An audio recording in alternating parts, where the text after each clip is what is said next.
That is a fantastic language. Fascinating. Oh, woman from Chiswick? Oh, yes, yes. All of my gardeners. When I say, where are you up to with the gardening, they fucking spell it out in Pigeon English. Imagine that. That'd be weird, eh? You're very nice.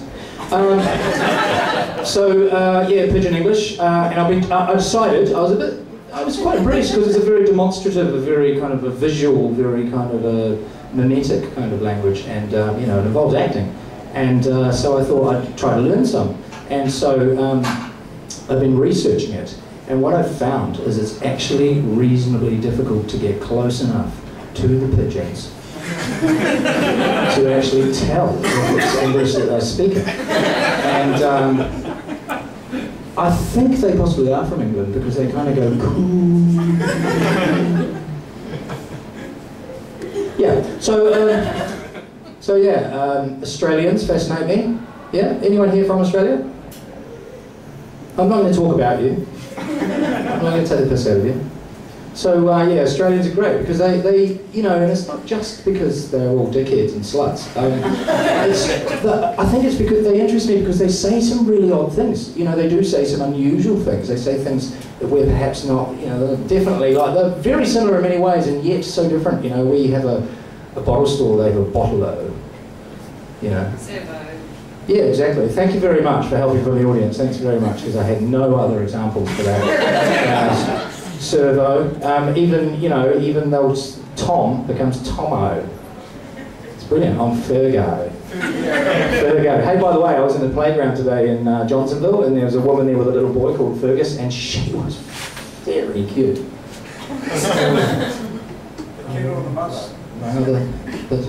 And she was going, Fergie, come on, Ferguster, come on, come on, Fergie, come on, Ferguster.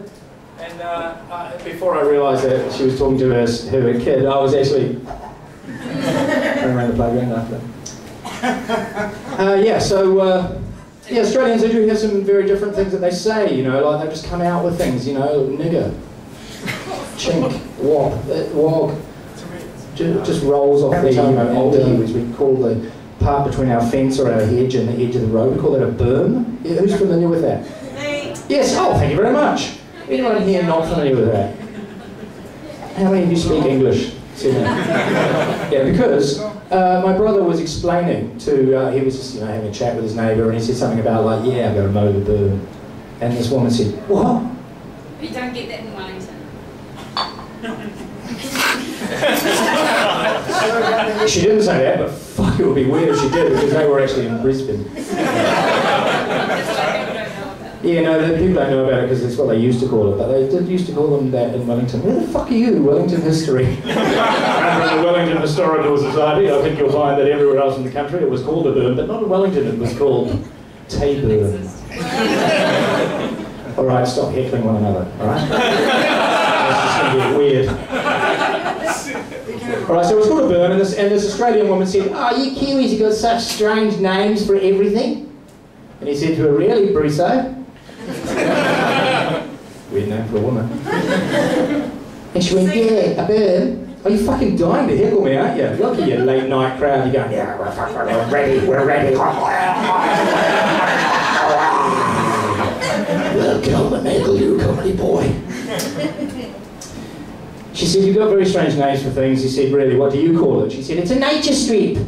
Apparently that's called a nature strip.